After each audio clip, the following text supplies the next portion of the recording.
Bonjour à vous les petits régaleurs et les petites régaleuses. Bienvenue pour la suite et fin des super régaleurs et la magie de Noël.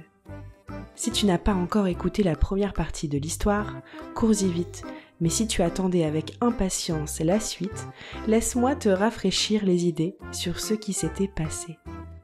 Quelques jours avant Noël, pendant que papa régaleur avait laissé brûler les sablés de Noël, Anna avait eu le temps de disparaître dans le sous-bois à côté de chez eux. Pour la suite de cette aventure, je te souhaite donc une bonne dégustation. Il fallait partir à la recherche d'Anna au plus vite, comme l'avait suggéré Charlie. Mais avant le départ, une distribution des rôles s'imposait. Maman, habituée à piloter les situations de crise, s'en chargea. Toi, petit régaleur, prends ta loupe, tes jumelles et ta torche. J'ai besoin que tu ouvres l'œil au moindre indice. Petite gloutonne, tes yeux perçants et tes oreilles affûtées nous seront d'une aide précieuse ce soir. Petite gloutonne était la poule de la famille des super régaleurs, toujours prête à les aider dans leurs aventures.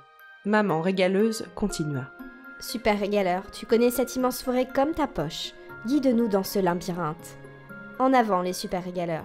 Nous la ramènerons saine et sauve, je vous le promets. Les yeux pleins d'espoir, maman régaleuse avait tout de même le cœur lourd. Elle ne pouvait pas s'empêcher d'imaginer le pire. Mais pour le reste de l'équipe, elle se devait de garder la tête haute et avancer. Super régaleur prit les commandes à son tour et donna des instructions très précises. La forêt fait 500 hectares, soit l'équivalent de 700 terrains de football. C'est pour cela qu'il est important de rester groupé. La meilleure solution est de partir en ligne droite, puis de zigzaguer pour ratisser le plus large possible. Connaissant Anna, elle pourrait être n'importe où à cette heure-ci. Je partirai en éclaireur avec Petite Gloutonne et vous me suivrez en file indienne.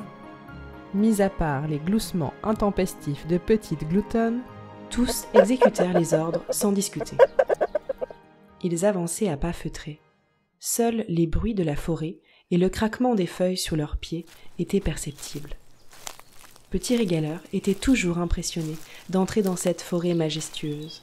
Ces arbres centenaires paraissaient encore plus gigantesques sans leurs feuilles. Le vent qui commençait à se lever faisait trembler et craquer les bouleaux. Le jour était encore bien présent, mais en lumière rasante, ce qui transformait toutes les ombres en des formes étranges. L'imagination de Petit régaleur lui jouait des tours, et toutes sortes de créatures commençaient à prendre forme dans son esprit, quand soudain, une chouette ulula juste au-dessus de sa tête, annonciateur que la nuit n'allait pas tarder. Des frissons lui parcoururent l'échine. Il pensait à sa sœur. Il l'aimait tellement fort et souhaitait au plus profond de son cœur la retrouver saine et sauve. Petite Gloutonne se fit entendre avec un gloussement des plus optimistes. Elle était sur une piste. Tous les super régaleurs se regroupèrent autour d'elle pour constater qu'elle avait trouvé quelques miettes ici et là du sablé que Petite régaleuse avait emporté avec elle. Charlie sortit sa loupe et confirma cette hypothèse. Oui, ce sont bien les miettes de sablé. Et on peut voir que la mousse est légèrement affaissée. Elle a dû s'asseoir faire une pause ici. L'espoir revenait gonfler leur cœur à tous. Les bruits des chouettes s'intensifiaient. Il faut la retrouver avant la nuit, s'exclama maman régaleuse, avec une pointe de sanglot dans la voix. La pénombre commençait en effet à engloutir la forêt.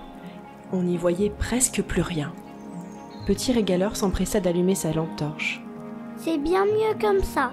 Papa régaleur, en tête, commençait à s'agiter. La tension était palpable. Tout le monde n'avait qu'une chose en tête, retrouver Anna. Charlie s'arrêta un moment pour formuler un vœu. Il ferma ses yeux et se murmura à lui-même, en serrant très fort ses poings. Je souhaite du plus profond de mon cœur qu'on me donne un signe, n'importe quoi, pour nous aider. Les yeux clos et le nez plissé, il ajouta. S'il vous plaît, s'il vous plaît, s'il vous plaît. Il ressentit tout à coup comme des petites gouttelettes froides sur son front. Il ouvrit les yeux. « Mais il neige !» dit-il tout étonné. En temps normal, il aurait sauté de joie. La neige était la chose la plus incroyable dans cette région, où il ne faisait jamais vraiment froid, même l'hiver. Et un Noël avec de la neige, c'est comme vivre un rêve éveillé. Mais il n'avait pas vraiment goût à se réjouir. Il se dit alors que cette neige était peut-être le signe qu'il attendait. Il regarda autour de lui avec le faisceau de sa lampe. C'est alors qu'il vit la chose la plus incroyable au monde. Il se frotta les yeux pour en être bien certain. Se tenait à quelques mètres de lui un renard blanc. Oui, vous avez bien entendu, un renard majestueux avec sa grande queue poilue, un pelage blanc comme neige. Charlie n'avait jamais rien vu de si beau. Waouh! Dit-il bouche bée. Le reste du groupe avait déjà bien avancé, mais Charlie savait désormais que c'était le signe qui l'attendait. Ce renard allait les mener jusqu'à Petite Régaleuse. Papa, maman, petite gloutonne, par ici, venez voir. Les interpella Charlie. Tous rebroussèrent chemin, pensant qu'Anna avait été retrouvée. Maman Régaleuse, ne voyant rien, le questionna. « Mais enfin, qu'y a-t-il donc ?»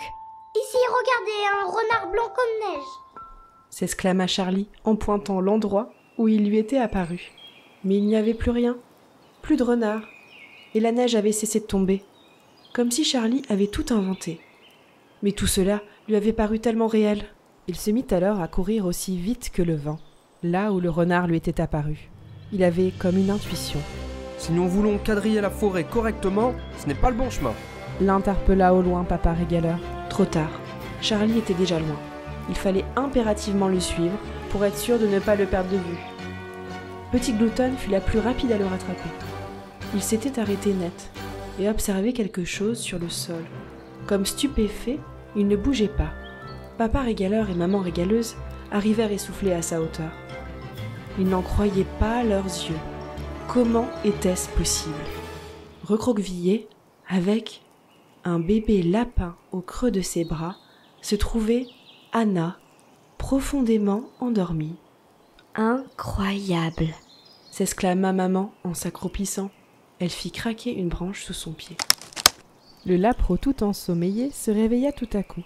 Il se réfugia immédiatement dans son terrier. Anna était encore bien endormie dans son manteau duveteux. Papa Régaleur, sourire aux lèvres, l'accueillit comme une petite fleur et la garda bien au chaud dans ses bras pour le trajet du retour. Arrivée à la maison, Anna se réveilla dans les bras de son père. Comme si de rien n'était, elle semblait n'avoir aucun souvenir de son passage dans la forêt. Elle se précipita même vers la table de la cuisine pour chercher un sablé. Mais il n'en avait plus. Et oui, les uns avaient été mangés par papa, et les autres disparus en fumée dans le four. Petit Régaleur, lui, s'en fichait bien tant que sa sœur était avec eux. Il ne saura jamais s'il avait vraiment neigé et si un renard blanc avait réellement croisé son chemin. Mais ce dont il était certain, c'est que son vœu avait été exaucé, et pour lui, c'était déjà son plus beau cadeau de Noël. Cette aventure leur avait bien évidemment donné faim, et c'est avec le plus grand plaisir que tous ensemble, ils s'attablèrent autour d'une bonne soupe d'hiver au potiron et à la châtaigne.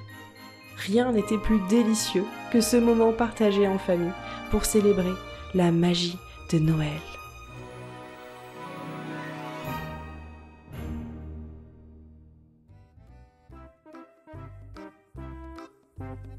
Et oui, les super régaleurs, c'est déjà fini. On espère que ça t'a plu. De nouvelles aventures arrivent prochainement. Et avec la star de la famille, j'ai nommé Petite Gloutonne. Tu vas découvrir une poule plutôt rigolote et surtout très gourmande. Une véritable régaleuse. Alors, rendez-vous la semaine prochaine pour ne pas en rater une miette. N'hésite surtout pas à partager ce premier épisode avec tes copains et tes copines. Cela nous aidera beaucoup à faire connaître les aventures de cette famille de super régaleurs. À très vite pour d'autres aventures délicieuses.